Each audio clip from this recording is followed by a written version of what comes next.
Bonjour à tous et toutes. Dans les petites vidéos un peu spéciales faites pendant ce confinement, cette fin de confinement, j'ai décidé de faire quelque chose on me demande souvent, mais qui est souvent très compliqué à réaliser parce que le faire pendant que le travail avance c'est très compliqué, mais le faire après ça pourrait le faire. Je vais faire un making-of, en gros, du pourquoi j'ai raison et vous avez tort sur Alien Covenant. Pourquoi celui sur Alien Covenant? Parce que c'est celui que je trouve le plus intéressant à aborder. Si je fais celui sur Kubrick par exemple, une fois que je vous aurai expliqué le fond vert que j'ai utilisé pour m'incruster dans le décor, il n'y a pas grand chose à dire de plus. Sur Alien Covenant, il y a plus de choses à dire au niveau de la mise en scène qui sont intéressantes. Je m'étais dit que ça pourrait être intéressant de vous montrer qu'il y a de la mise en scène du coup dans ces vidéos-là. Et donc, je me suis dit que ça pourrait vous intéresser de revenir un petit peu sur comment j'ai fait certaines choses, comment est-ce que j'ai pu tourner certaines choses, comment j'ai fait certaines choses au montage, etc. etc. Donc, l'alerte épilepsie, c'est à la fois une blague et à la fois quelque chose de sérieux, c'est-à-dire qu'avec les petits flashs que j'ai mis au début, quand tu fais des trucs qui flashent dans une vidéo, le premier truc que tu te dis c'est putain j'espère qu'il n'y a pas un épileptique qui va tomber dessus et qui va faire une crise en regardant le truc, donc j'essaye quand même de mettre un avertissement à chaque fois qu'il y a un truc qui pourrait être dangereux à ce niveau-là. Mais c'est vrai que pour du coup tous ceux qui ne le sont pas, ça fait un truc un petit peu rigolo en plus, quoi. Ça travaille un peu le rat de la vidéo, qui du coup s'annonce dès le début comme une vidéo de haine et de douleur et de souffrance, parce que Prometheus est la vidéo la plus connue de ma chaîne, et j'ai beaucoup souffert devant ce film, et donc voilà. Ce plan-là c'était assez intéressant, il fallait travailler le fondu, pour voir à quel moment... comment travailler le fondu pour qu'on arrive à comprendre que la capsule est la capsule qui est dans le vaisseau qu'on voit passer sur le vaisseau en fond. C'était un petit peu laborieux de gérer ce truc-là. Et l'effet qu'elle a ensuite, c'est un effet très simple. En fait, tu prends la texture du truc de cryogénisation, tu le courbes un tout petit peu pour donner l'impression que c'est un truc un peu en dôme, un truc un peu en volume. Et en dessous, tu as une couche avec moi et une couche avec le décor de fond. Ce qui est super cool, c'est que la musique qui est utilisée, donc c'est la musique du trailer original de Prometheus. Et en fait, étant une musique de trailer, elle est naturellement montée avec des petites pauses et des étapes et d'une progression dramatique en fait dans l'implantation de la musique. Et du coup, c'était parfait pour faire ce genre d'introduction, qui était donc la bonne reprise de putain, c'est le retour de la saga Prometheus de Ridley Scott, etc., etc. La cagoule que j'ai là, c'est rigolo. En fait, à la base, c'est un masque vous savez ce qu'on met en dessous des casques de moto. Pour éviter que du coup le casque de moto sente la mort au bout de quelques semaines. J'ai un père qui fait de la moto et il m'avait laissé un masque du coup. Si vous regardez, je suis presque sûr qu'ils ont utilisé les mêmes masques de moto dans le film. La forme est presque identique parce que le trou pour les yeux est vraiment large et le tissu est un peu ouvert. Donc du coup tu peux facilement mettre tout le visage, je suis presque sûr que c'est ça qu'ils ont utilisé pour le film. Donc c'est assez rigolo.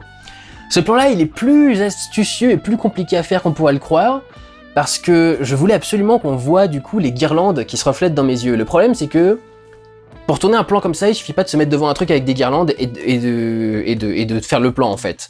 Notamment quand, comme moi, tu tournes tout seul. Donc du coup, pour m'assurer, être sûr à 100% qu'on verrait bien les reflets et qu'ils seraient bien visibles, parce que ça peut faire juste des petits points de lumière quelque part dans le truc. Donc pour être sûr qu'ils seraient bien visibles, en fait j'ai tourné ce truc-là vraiment avec l'œil collé au bord de mon étagère, pour que vraiment tu vois les LED, tu les distingues sur les reflets de mon œil pendant le gros plan. C'est un gros plan qui est complètement grugé du coup de A à Z pour filmer ce plan sur mon œil.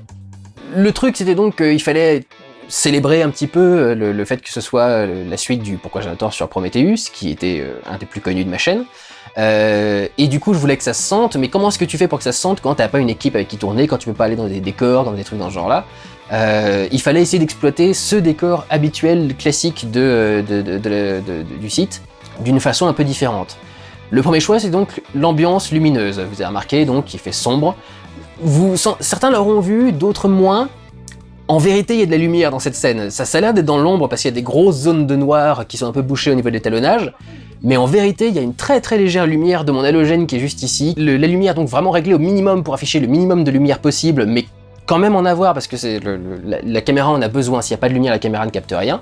Et puis le choix du coup de mettre les guirlandes qui sont derrière en mode faible, et en mode surtout le mode qui permet de les faire s'allumer et s'éteindre en fondu, tranquillement, le plus lentement possible. Il y a plusieurs réglages sur ce genre de trucs, c'est des guirlandes, hein, donc c'est normal, il y a plusieurs réglages de trucs.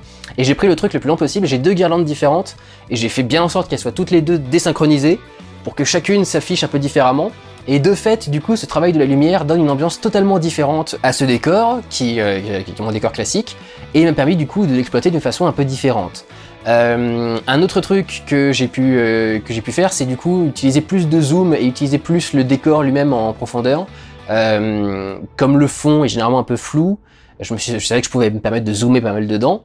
Donc comme d'habitude, dans toutes ces vidéos, il y a un grand plan master qui est tourné et ensuite je rezoome dedans et je déplace la caméra dans mes zooms pour donner l'impression qu'il y a eu du mouvement et qu'il y a eu plus d'angles au tournage. Et ça m'a été très utile du coup pour cette intro pour faire plein de plans différents, pour faire une mise en scène assez différente par rapport à ce que je faisais d'habitude dans mes vidéos, quoi. Notamment en commençant avec moi qui suis donc allongé sur ce truc et qui met la main là-dessus et qui me lève ensuite, pour qu'on sente du coup le côté réveil matin, dans la tête dans le cul, etc., qui explique donc que la première scène était un cauchemar. Et du coup, en zoomant à ce point sur l'image du début, j'ai pu me faire un cadre qui est complètement différent, il y a presque rien à voir avec le plan d'après, donc t'as vraiment presque l'impression que c'est deux plans complètement différents qui ont été tournés vraiment séparés l'un de l'autre, malgré le fait que j'ai utilisé une transition en fondu entre le premier et le deuxième plan, pour que du coup on ait la sensation que le truc vraiment se poursuit, se continue, qu'on voit bien que du coup le mouvement de l'un est repris dans l'autre. Ce qui était intéressant pour mélanger les deux plans, mais ce qui est aussi compliqué parce que des fois ça peut tellement les mélanger que t'as l'impression que c'est le même plan, t'as l'impression que c'est la même valeur, etc. Donc il faut à la fois avoir un bon zoom qui est intéressant, qui permet de voir le mouvement, et en même temps faut que quand tu dézoomes, t'arrives à sentir que non, les deux sont pas vraiment superposés l'un à l'autre et que il y a quand même un petit écart d'angle entre les deux. Ça aussi, c'est petite astuce de cinéma de base. Comme je vais passer tout le truc à prendre des cachetons, il faut que j'arrive à vendre ça de façon à peu près correcte. Comment vendre ça de façon à peu près correcte? Ce tout premier cacheton que j'ai avalé est un vrai cacheton. C'est une vraie gélule. Alors attendez, j'ai pas les mêmes, mais c'est des espèces de trucs, des vitamines que je prends pour être en forme le matin. Celle-ci c'est des vertes. Celles que j'avais à l'époque c'était des bleues. Et je m'étais dit, bon, je vais en prendre une, c'est juste une petite gélule de magnésium ou de trucs dans ce genre-là, enfin c'est de vitamines ou je sais pas trop quoi. Je vais en prendre une en plan séquence où on me verra bien avoir la gélule, la poser sur ma langue, avaler mon verre d'eau, etc. Comme ça on voit que j'avale vraiment des gélules, et tous les avalages des gélules suivants sont tous grugés. Ce ne sont que des trucs où j'ai attendu un cut, j'ai mis la gélule sur ma langue, j'ai amené le verre et à ce moment-là j'ai coupé. Et ensuite, tu fais une autre prise où tu retires le truc de ta langue, tu refais le même mouvement sans la gélule, tu mets un faux truc sur ta langue, tu ramènes le verre, et là tu bois et tu fais le cut, la transition au moment où le verre arrive, etc. Et donc du coup, on se rend pas compte que y a eu un cut entre les deux et que t'as clairement retiré la gélule entre les deux plans, quoi. C'est des petites astuces comme ça, assez faciles pour gérer ce côté gélule et ce côté réalisme, mais faut y penser pour essayer de faire en sorte que la vidéo soit quand même qu'on puisse rentrer dedans, qu'elle soit immersive. C'est d'ailleurs la première gélule est donc un truc de vitamine. Pour le reste, pour éviter les soucis, au cas où, en fait, ce sont tous des Carensac. C'est très drôle, je sais pas pourquoi, mais les Carensac c'est le bonbon que tout le monde déteste. Moi j'ai toujours trouvé que c'était plutôt pas mal, et en fait j'ai commandé un paquet. Je me suis inspiré de Wayne's World. Vous savez, Wayne's World où le mec commande des M&M's, c'est par milliers et doit les trier ensuite par couleur pour essayer de faire des trucs. J'ai fait exactement la même chose avec des Carensac. J'ai commandé 2 kilos de Carensac et j'ai passé une journée à séparer les blancs, les verts, les rouges pour que à chaque fois que je m'en fous un, ils sont pas tous de la même couleur, mais à chaque fois que j'en avale un, c'est toujours la même couleur qui vient du même flacon. J'avais plusieurs flacons différents parce que j'en achète de temps en temps, des trucs comme ça. J'en ai mangé aucun en fait, je les mettais juste dans ma bouche pendant quelques temps, c'est ce qu'on fait toujours au cinéma. Au cinéma, on fait pas bouffer pour de vrai les acteurs, c'est toujours trop compliqué, ils se de prendre du poids, etc. Donc on les fait manger pour de faux. C'est en vérité, quand ils mettent un truc dans leur bouche, ils leur crachent le plan d'après, etc. Donc voilà, tous les petits trucs pour gruger le côté prise de cacheton et prise de gélule. L'autre truc qui est intéressant à regarder avec cette vidéo, c'est le look que j'ai. Parce que, là encore, dans une envie d'avoir quelque chose qui soit assez réaliste, qui fasse assez réaliste, je me suis dit, bon alors, comment est-ce que je vais faire pour travailler un côté sale, triste, dépressif, etc., etc. Comment faire? Eh ben, on va le faire pour de vrai.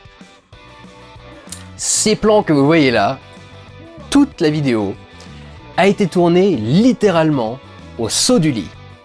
C'est aussi pour ça que je prends une gélule de vitamine au début du truc, c'est parce qu'en fait, quand je commence à tourner ce truc-là, je viens à peine de me lever, j'ai pas bouffé, j'ai rien fait. Je me suis levé, j'ai sorti la caméra, je l'ai mise en place, j'ai allumé la télé pour avoir le retour vidéo, et j'ai tourné.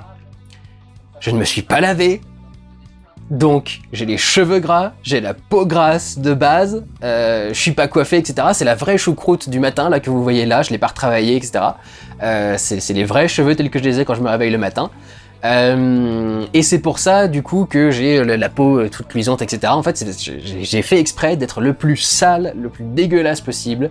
Actor studio, appelez-moi Leonardo DiCaprio, pour tourner du coup ces plans et avoir l'air du coup clairement beaucoup plus sale et dépressif. Je précise aussi d'ailleurs, par rapport à ce look, c'est la plus grosse densité de pilosité faciale que vous me verrez afficher de votre vie. J'en ai un petit peu là qui est en train de pousser plus ou moins, mais c'est un truc discret, ça rajoute un petit peu, ça habille un peu le visage. Le problème en fait, il y a beaucoup de gens depuis des années qui me font chier avec le collier de barbe, en me disant que ça fait prof déjà. Alors, j'y suis pour rien si les profs l'ont fait, mais c'est pas parce que t'as un collier de barbe que tu fais prof. Ça peut être utilisé de façon différente, tu peux avoir un autre look. Le truc principal en ce qui me concerne, c'est qu'en fait, cette bande de poils est la seule qui pousse sur mon faciès. Il y a ici 2 zones légèrement clairsemées, vous pouvez voir, les poils sont beaucoup plus espacés, et vous pouvez voir qu'il y a une bande de 1 cm entre cette zone et le reste du collier de barbe. La moustache, bon ça va, ça pousse tranquillement, mais c'est pas un truc de ouf non plus. Elle descend pas du tout sur les côtés, j'ai pas le truc qui descend pour faire le bouc et aller sur le bas. Donc voilà, je peux pas me faire 36 000 taillages de barbe, notamment parce qu'en dessous, ici aussi, là, j'ai un énorme trou dans lequel les poils n'ont jamais voulu pousser. C'est toujours resté blanc, j'aurai toujours un trou ici. C'est comme le trou blanc que j'ai dans les cheveux d'ailleurs, c'est ce qu'on appelle une pelade. C'est juste les cheveux poussent pas à cet endroit-là, quoi. C'est pas que je me les suis coupés et que j'ai un trou, c'est que les cheveux ne poussent pas à cet endroit-là. Et les poils ne poussent pas à cet endroit-là, et ne poussent pas sur cette bande-là, Donc voilà. Ça, c'est le plus de barbe que vous me verrez avoir de votre vie, parce que j'ai une barbe dégueulasse. Tout bêtement, et du coup je peux pas la laisser pousser au-delà de ça. Et vous allez me dire du coup, rase le collier de barbe, complètement. Oui, mais je ne peux pas, messieurs dames, parce que si je me rase ce collier de barbe, je ressemble à une lesbienne. Non, même pas un mec efféminé, je ressemble vraiment à une lesbienne. C'est-à-dire que dans un coup j'ai le visage vachement rond en fait de base, et ce trait de barbe me permet de dessiner les contours de ma mâchoire, et d'avoir un côté, une mâchoire plus dessinée, quoi. Si j'ai pas les poils qui poussent, tout ça c'est rond, j'ai presque un triple menton quand je prends un peu de poids, et du coup j'ai vraiment un visage qui devient totalement féminin. Cela dit, je sais pas si je me suis rasé le collier de barbe depuis que je me suis coupé les cheveux, parce qu'avant j'avais les cheveux longs en plus. Enfin peut-être que j'essaye avec les deux en même temps, mais sur le principe, non, j'ai déjà essayé il y a pas longtemps, c'est une catastrophe. Je ressemble à un bébé, c'est une horreur. Donc, ou une lesbienne. Un bébé lesbienne. Donc, voilà, c'est vrai que... Voilà, pour avoir le look crade, j'ai laissé pousser ma barbe le plus possible. Vous pouvez voir que c'est pas grand chose, le plus possible. Le choix des costumes, il y a le peignoir évidemment pour faire le dude, quoi, le mec qui abandonne et qui s'en fout complètement, qui met juste son peignoir, etc. Et il y a le t-shirt de Rocket Raccoon, parce que c'est un t-shirt du Marvel Cinematic Universe, et donc pour montrer que je suis tellement pas bien dans mon esprit, je suis tellement détruit moralement que je me mets à porter du merchandising Marvel Cinematic Universe. Donc du coup voilà, il y a tout un tas de choix comme ça dans le visuel pour donner directement l'association que clairement c'est pas un Pourquoi j'ai The Thor comme un autre, je suis pas bien. Je suis pas bien du tout pendant que je suis en train de faire la vidéo, et j'ai essayé de travailler ça le plus possible. Donc voilà, j'espère que ça marche bien. Le coup de la comparaison entre Alien vs Predator et Prometheus, tant que je l'avais pas monté, je pouvais pas me rendre compte à quel point c'était marquant encore, quoi. En l'écrivant, je savais déjà que c'était de l'arnaque, mais quand tu le vois être fait, c'est encore plus impactant, enfin c'est terrible. Alors là aussi, tout un tas de choix au tournage qui sont assez compliqués.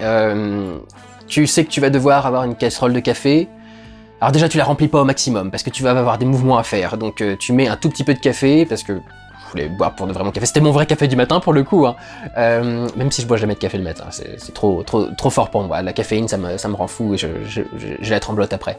Mais du coup, j'avais mis un tout petit peu de café, c'est du déca, dans le fond du truc. Faut faire aussi attention à l'angle dans lequel tu tiens la casserole, parce que si tu la tiens dans le mauvais angle, eh ben, tu peux avoir le reflet de la lumière, de la télévision, de la caméra, etc., etc. Donc faut faire attention à comment tu tiens ce truc-là. Et la cuillère, quand vous devez choisir un accessoire, ne choisissez pas n'importe quel accessoire, choisissez l'accessoire qui a du sens. T'es en train de faire une vidéo sur un mec complètement dépressif qui est en train de parler d'un truc qu'il déteste. Le meilleur truc le plus ironique à trouver, c'est de lui trouver une petite clé avec une forme de cœur au bout. C'est ma mère qui m'a filé ça. Moi, je suis pas le genre à acheter des clés avec des petits cœurs au-dessus. Et c'était la meilleure cuillère à utiliser pour dans cette circonstance-là, quoi. Donc il y avait une telle ironie qui passait juste avec ça. C'était évident qu'il fallait utiliser ça. Vous remarquerez que la casserole, il y a des moments où on voit un petit peu la télé dedans, pour le coup. Mais c'est vrai que ça passe un peu inaperçu avec la lumière que j'ai mis sur le côté. Ça aussi, c'est un truc qui est important au niveau du traitement de la lumière. Le fait d'avoir une seule source assez claire qui vienne d'un côté, qui fait des ombres beaucoup plus marquées sur mon visage, qui marque beaucoup plus du coup tous les détails faciaux, les lunettes, les machins, le nez, les pores de la peau, etc. Tout ça se voit beaucoup plus avec une source de lumière aussi directe, même si encore une fois il y a un halogène qui rehausse un peu de l'autre côté. Et ça aide aussi du coup à avoir le sentiment de dépression et de tristesse. Si vous saviez à quel point c'est chiant d'ouvrir ces paquets de médocs, parce que je pensais, comme dans tous les films, tu vas faire le truc, ça va juste sauter, ça va partir. Oui, mais en fait non, parce que selon la fermeture, selon comment tu l'as mis, etc., le truc il peut ne pas bouger du tout, ou alors juste dégringoler le long de tes doigts comme une merde. Enfin, ça a souvent l'air assez ridicule, et réussir à faire le truc, c'est quand même très compliqué. Ok, allons-y, ce sera fait comme ça. Hein. Bizarre, avant ça le faisait.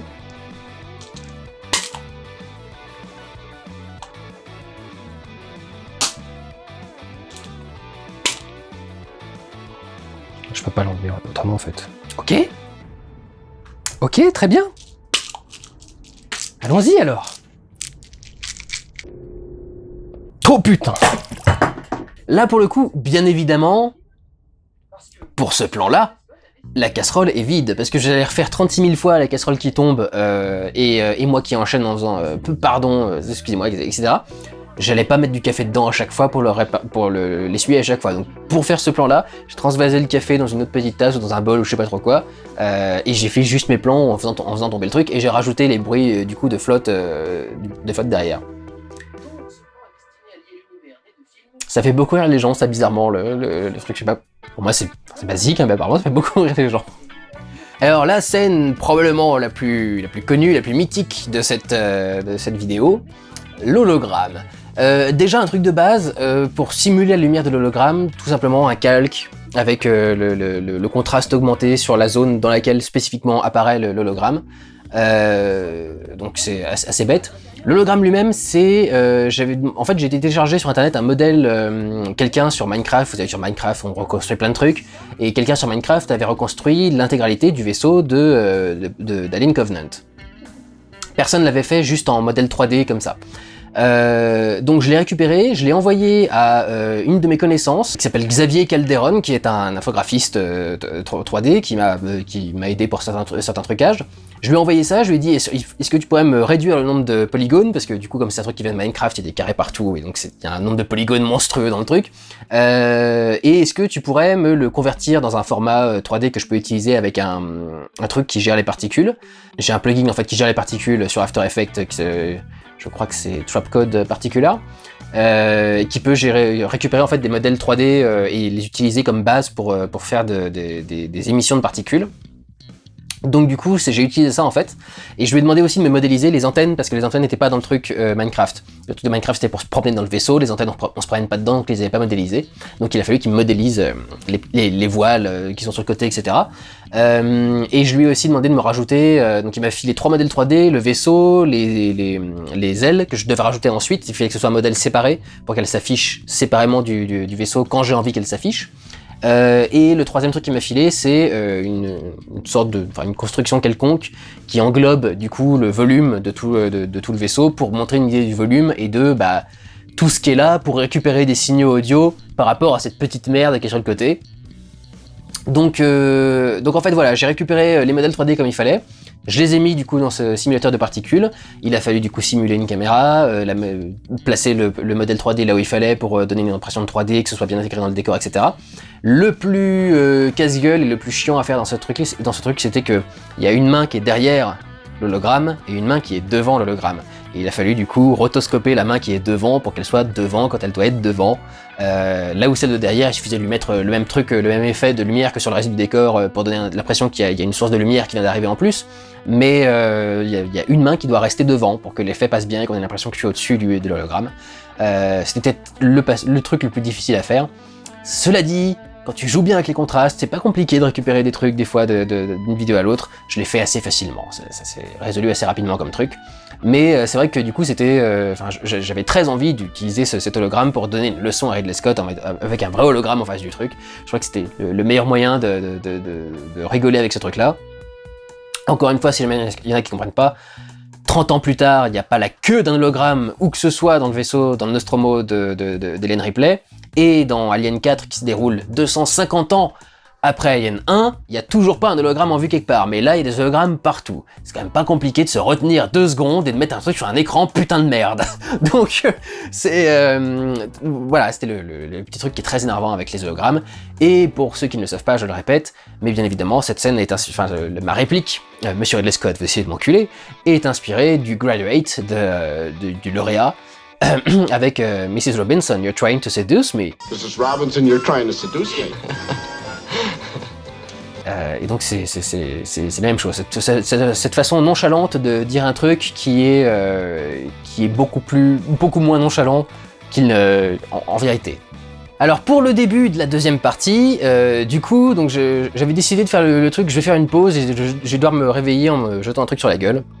Parce que c'est toujours très drôle d'avoir des gens qui se prennent des trucs sur la gueule. c'est la tarte à la crème de base, hein, aussi évolué que ça. C'est l'idée de mélanger les gens qui se réveillent le matin en se mettant un petit coup de flotte sur la gueule, un petit coup d'eau fraîche, et l'idée que l'eau fraîche soit le café froid en fait, et qu'on se le verse sur la gueule plutôt que de se le mettre comme ça. Voilà, c'était la base de cette blague-là. Oui, j'ai véritablement renversé du café sur ma gueule, et donc j'ai véritablement dû nettoyer ensuite le café qui était tombé par terre sur le sol. Ça m'arrive régulièrement d'avoir à faire des mises en scène qui me demandent de nettoyer des trucs après, notamment Twilight, le remake du bouquin d'auteur sur Twilight, où à la fin j'étais avec les trucs de popcorn. Devinez où ils sont partis les popcorn. J'en ai retrouvé pendant des mois, cachés dans des trucs, cachés dans des recoins et des machins. Mais bon, si ça fait un bon sketch et si c'est bien à l'image, et bah c'est ça que je fais. Et alors du coup la blague, là encore, acteur studio, endurer jusqu'au bout, la crasse et la douleur et machin. Et bah en fait, à la base je m'étais dit je vais vraiment ne pas m'essuyer. Je vais me foutre le café sur le truc et je vais continuer mon truc. Et en fait, pendant les quelques plans que vous avez par la suite là, c'est effectivement ce qui se passe. Vous voyez que j'ai encore la peau toute humide et que j'ai des traces un peu partout, etc. C'est aussi bêtement parce que j'ai pas nettoyé le café, je me le suis versé sur la gueule et je l'ai pas nettoyé outre mesure. Et c'est pour ça du coup que à un moment dans les répliques, on commence à me voir en train de m'éponger le truc. En fait, j'ai décidé après coup et au tournage de me l'ajouter parce que au bout de 10 minutes avec le café froid et le machin avec les vêtements qui collent et tout, tu fais écoute, en fait, je crois que je vais me sécher 5 secondes là, justifions-le à la caméra, prenons un petit mouchoir. Et je me suis du coup tamponné tranquillement le front, les cheveux, etc. pour retirer un petit peu de ce café froid. Et du coup je l'ai justifié, j'étais en train de tourner et j'ai vu le moment où j'ai dit pourquoi je me fais chier. Et de base c'est un truc que j'ai déjà fait, de faire des fraises, de toute façon tout le monde s'en fout, et de mettre la main comme ça quoi. Et je dis, faut que je rajoute un petit truc, faut que je rajoute quelque chose dans le jeu de cette réplique pour qu'elle soit un petit peu plus originale que d'habitude. Et je dis mélangeons le fait de m'essuyer enfin de tout ce café froid et le fait de modifier un peu cette réplique. Donc du coup avec je vais justifier de me tamponner tranquillement les cheveux pour retirer un peu le truc, et ça va rajouter le côté pourquoi je me fais chier, et je continue à faire ce qui est important, c'est-à-dire me nettoyer quoi. Les lunettes, c'est parce que les lunettes aussi s'étaient pris du café sur la gueule et du coup j'avais des traces partout et je pouvais pas lire ce que j'étais en train de faire, donc du coup voilà, c'était un petit peu handicapant. Donc c'est pour ça que au départ je voulais vraiment faire le truc humide jusqu'à la fin de la deuxième partie, et au final je me suis dit on va s'essuyer un petit peu parce que... Il y a des trucs qui sont rigolos d'ailleurs, parce qu'il y a des trucs que j'avais mis en place dans la première vidéo, et qu'on pu me resservir ici, bon bien évidemment on va te faire foutre Ridley Scott, mais le côté le poulpe, j'avais fait tout un délire sur le truc, c'est alors on a un poulpe. Non parce que c'est un poulpe. J'avais tellement insisté comme ça sur le mot de poulpe, et d'un seul coup du coup dans l'épisode d'après ils te mettent un truc qui a des espèces de tentacules et comme ça en train d'avancer, tu fais un poulpe. Et du coup ça fait un running gag intéressant par rapport au sketch d'avant, quelque chose qui se répétait, et du coup ça mélange les deux et tout, ça les unit. J'étais content de moi, des petits trucs qui peuvent se mélanger comme ça, j'aime bien.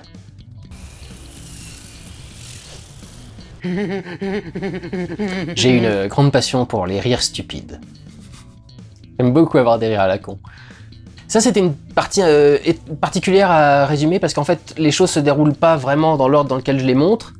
Et il faut du coup que je change l'ordre de narration et de représentation en réunissant plus les parties avec Karen et je sais plus comment s'appelle l'autre pour remettre tout ça dans le bon ordre et que ça devienne compréhensible. Un peu comme dans la partie sur Prometheus où j'avais séparé l'histoire en 3 intrigues principales et je les avais suivies chacune jusqu'à leur terme. C'est un peu la même chose ici, du coup faut essayer de réorganiser les trucs pour bien les mettre dans le bon ordre et que dans le film c'est monté de façon plus désordonnée mais du coup plus stressante aussi. Et alors là donc avec le problème de la cohérence, c'était aussi le truc que je voulais changer avec cet épisode-là, que j'ai changé donc avec l'introduction, avec la fin de la partie 1, le début de la partie 2, etc. Travailler en profondeur en fait ce décor. C'est un décor que j'ai toujours quasi travaillé sur une seule ligne. Les toutes premières vidéos, j'essayais de me placer un peu plus en profondeur, un peu plus loin, un peu plus selon les plans, pour essayer d'avoir une plus grande variété au niveau des plans.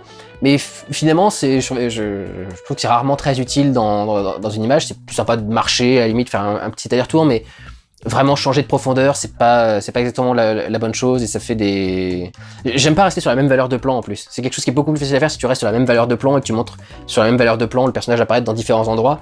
Là, si je zoome en plus, tu te rends pas compte finalement que j'ai changé de place, je suis à la même valeur alors que je suis pas du tout au même endroit, etc. Enfin, pour moi, ça marche pas très bien. Mais du coup, ici, exploiter la profondeur du truc, je trouvais que c'était intéressant, et notamment quand je suis dépressif, partir au fond, sortir de la lumière déjà qui est sur le côté, aller au fond, vraiment au fond du truc, symbole donc que je suis au fond du trou, et du coup l'utiliser pour aller partir. Ça me fait utiliser vraiment le fond du décor que j'ai jamais vraiment utilisé pour quand j'ai un tort. Donc du coup c'était encore une fois une façon de rendre le truc un peu plus nouveau, un peu différent. C'est pas ultra facile à faire parce que j'ai un petit micro à fil, j'ai aussi des trucs sans fil mais le son est pas aussi bon avec le sans fil donc du coup j'évite de les utiliser et le fil est limité. Donc par exemple sur le plan que vous voyez là, en fait il y a 2 plans complètement différents parce que le fil est pas assez long pour que je puisse être à ma place habituelle devant la caméra, partir et avoir encore assez de câbles pour arriver jusqu'au canapé. Donc c'est un peu particulier à gérer mais je trouve que c'est plutôt bien géré. La blague sur les gays, je voudrais profiter de cette vidéo pour l'expliquer très clairement parce que je pense qu'il y a plein de gens qui l'ont pas compris. Elle marche sur plusieurs niveaux en plus, donc c'est pour ça que je l'aime beaucoup. Il reste qui du coup? Le mec s'appelle Lop et c'est l'un des 2 mecs d'un coup de gay.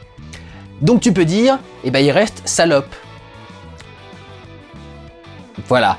Et quand tu dis il reste Salope, donc la sienne de Lop, Salope, tu comprends aussi ce que veut dire le terme Lop. C'est un terme que tu connais assez bien quand t'es gay, mais pas forcément à l'extérieur. Une Lop, c'est une petite salope.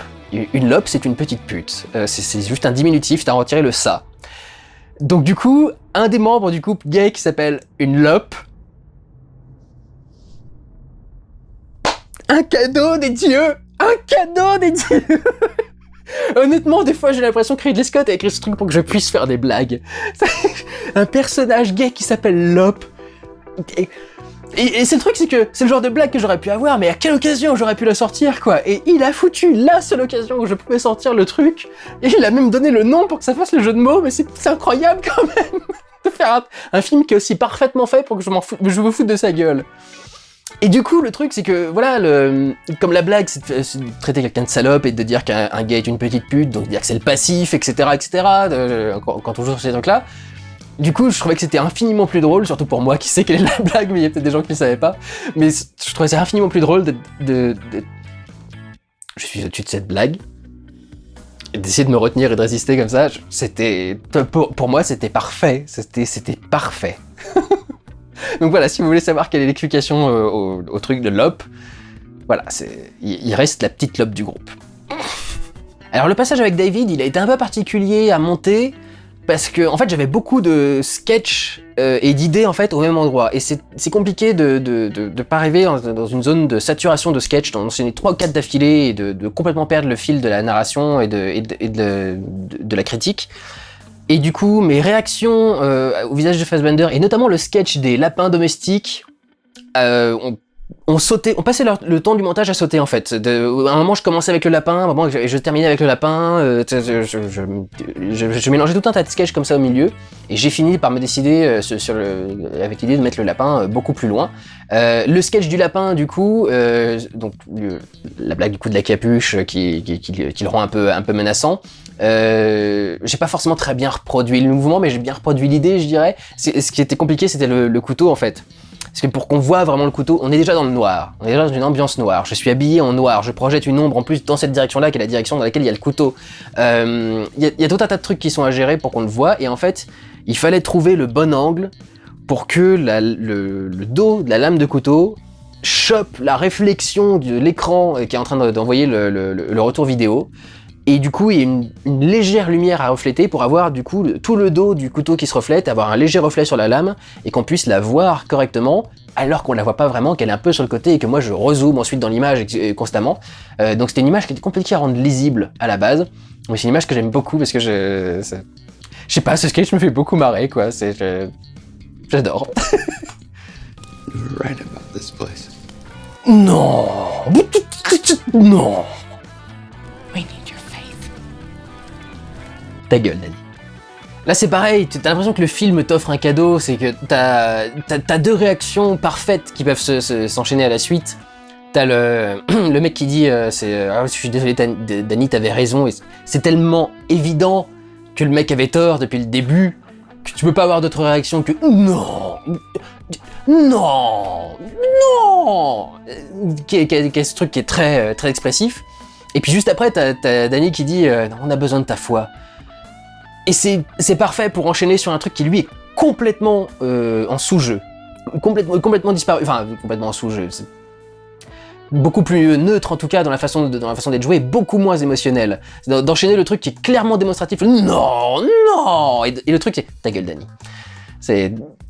J'aimais bien, c'est la cassure en fait, l'enchaînement entre les deux qui fait que ça passe bien, et avec la réplique du coup au milieu, le sketch est parfaitement justifié, mais c'est parfait du coup d'avoir ces deux sketchs qui s'enchaînent, un sketch sur lequel tu peux avoir une grosse réaction très démesurée, et l'autre sur lequel tu peux avoir une réaction qui est beaucoup plus...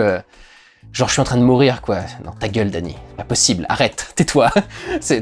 Il vient enfin de réfléchir correctement, arrête, ne lui dis pas on a besoin de ta foi, connasse. Ce qui aurait été beaucoup moins drôle si j'avais joué sur le même ton quoi, si j'avais fait non, on a besoin de ta foi, mais ta gueule Danny. T'as l'impression qu'il n'y a pas de progression en fait, si t'enchaînes un non, et puis juste après un ta gueule Danny, c'est le même placement de la voix, c'est le même truc, c'est beaucoup mieux de jouer sur un écart de ton assez prononcé entre les deux.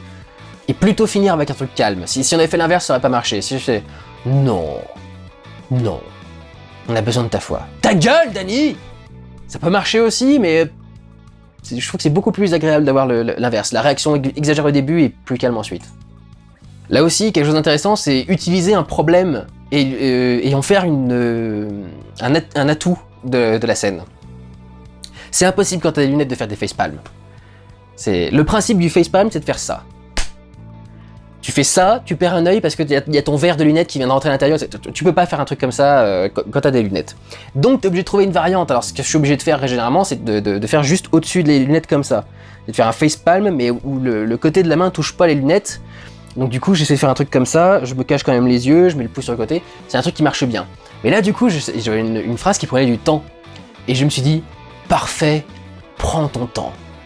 Regarde la caméra, lève les yeux au ciel, retire lentement les lunettes, et ensuite amène lentement la main pour faire un facepalm. T'as le temps de le faire pendant qu'il fait la réplique. Le temps qu'il fasse la réplique, t'auras pile poil le temps de le faire, prends ton temps, et ça va être encore mieux que si tu faisais un truc genre vraiment retirer le truc d'un coup et faire le... C'était beaucoup mieux de le jouer tout en lenteur. Et je trouve que ça rend plutôt bien, mais c'est un défaut à la base. Il faut gérer ce défaut, ce problème des lunettes qui est toujours compliqué à gérer quand tu veux faire un facepalm. Ce qui m'arrive régulièrement quand je parle de films qui sont pas bons. Alors j'en ai parlé tout à l'heure, mais encore une fois, le truc des médocs. Donc en fait, elle était pleine dans la première prise. J'ai tout vidé dans ma bouche. Là, tu coupes, tu recraches tous les trucs, tu laisses la bouteille vide et tu rejoues la scène avec la bouteille vide. Tu mets tout dans ta bouche et tu fermes enfin, avec les machins, tu fais tous les bruits de déglutition, etc. Et il y a des gens qui ont remarqué que j'avais la langue qui était devenue bleue au fur et à mesure et qui s'était dit oh génial par rapport aux pilules que tu prends, etc. Oui, mais c'est tout à fait volontaire, c'est qu'en fait juste les 40 sacs en fait ont commencé à déteindre parce qu'en fait la coque elle est pas colorée de base, il rajoute un colorant au-dessus de l'espèce de truc de dragée quoi qu'ils mettent au-dessus et ensuite t'as une couche de cire en plus au-dessus de la couleur. Et donc quand tu les mets dans ta bouche et que tu les sors ensuite, bah tu dissous petit à petit la cire et le machin qui sont le truc, et en fait la couleur commence à disparaître, et c'est pour ça que ma langue commence à devenir bleue au fur et à mesure. Je l'avais pas prévu pour le coup, j'avais pas prévu que ça pourrait aller jusque là au niveau de l'interprétation, mais voilà, c'est un des trucs qui m'a aidé. Avec le bon cut au bon endroit, vous avez l'impression que vous y voyez que du feu quoi. Breathe on the nostrils of a horse, and he'll be yours for life. Quoi? Vous pouvez pas savoir à quel point ça peut être important, un truc comme ça. Comment est-ce que tu prononces le quoi? Je crois que j'en ai fait une 12aine d'affilée. Pour arriver à ce quoi?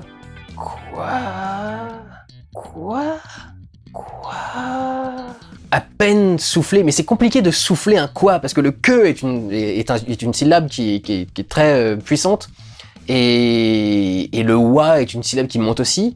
Et donc du coup, rester en sous-jeu pour le quoi, vous voyez, c'est compliqué. T'as envie d'aller plus haut sur le quoi, ou tu as envie de faire le quoi, et de complètement chuchoter le reste. Et réussir à faire le que et le wa à la fois en chuchoté, c'était super compliqué. Je me suis surpris à plusieurs reprises, quoi. Quoi? Vous voyez, j'arrive pas à le faire. Il y a des trucs, il y a des répliques que je pourrais jamais refaire de ma vie parce que je suis tombé par hasard sur la bonne façon de le prononcer au moment où je l'ai fait, quoi. Le réveil de Chris est là.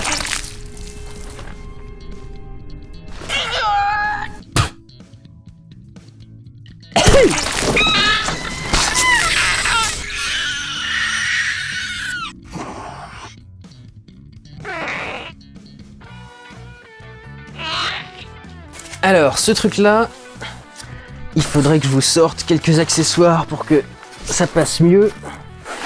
Là. Alors en fait, ce que j'avais fait, c'est que je voulais faire donc une naissance de Chestburster, mais c'est compliqué de faire une naissance de Chestburster. Comment tu le fais sortir? Comment tu le fais? Et surtout, je voulais qu'il soit un peu animé, quoi. J'avais trouvé une peluche qui est celle qui est au-dessus de mon truc. Là, je vous mets une photo pour vous la joindre pour que vous voyez à quoi il ressemble. Et c'était compliqué de me le faire sortir du bide et de la faire bouger ensuite, quoi. Je voulais essayer de la faire bouger, de lui faire bouger la bouche. Impossible si t'as pas les mains dessus. Alors j'ai trouvé une autre solution. J'ai acheté ce truc sur internet, qui est donc, si vous voyez, donc c'est un t-shirt qui est vendu pré-ouvert avec un alien qui peut te sortir du bide. Sauf que l'alien, comme c'est un truc qui est pas officiel, il a pas une vraie dégaine d'alien, il ressemble, et surtout il est beaucoup trop gros, parce qu'il ressemble à ça. Donc c'est quand même un petit peu énorme comme truc. Mais pourquoi est-ce qu'il est aussi gros? C'est tout simplement pour que tu puisses passer ta main dedans et en animer la bouche. Donc ça, pour le coup, c'était vachement pratique pour moi. Mais vous voyez bien que la taille, elle est pas la bonne. L'astuce est la suivante.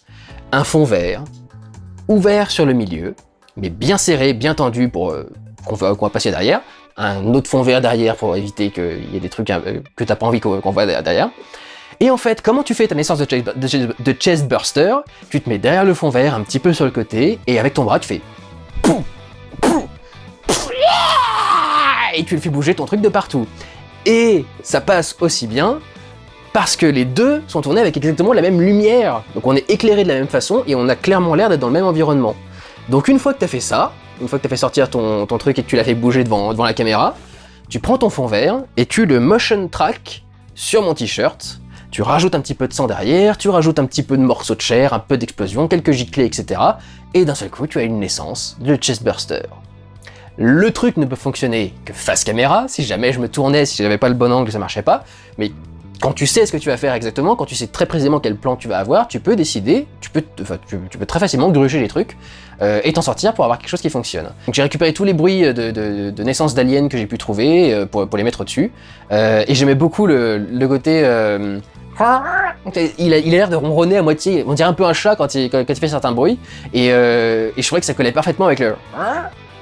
Je suis en train de hurler comme ça, je suis déçu, je peux pas faire de bruit et tout. Tout le sketch étant de marquer bien évidemment à quel point la naissance de Chestburster est devenue assez anecdotique, les mecs souffrent à peine, et les trucs ont pas de sens, quoi. Le truc te grignote tout le corps et il y a encore du placenta derrière.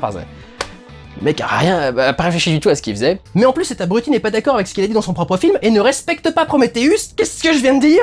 Respectez Prometheus! Respectez Prometheus! Ce film est tellement nul que je me mets à parler de respecter Prometheus! Va te faire foutre, Ridley Scott! Va te faire foutre!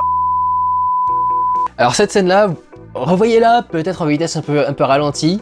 Le son a été refait.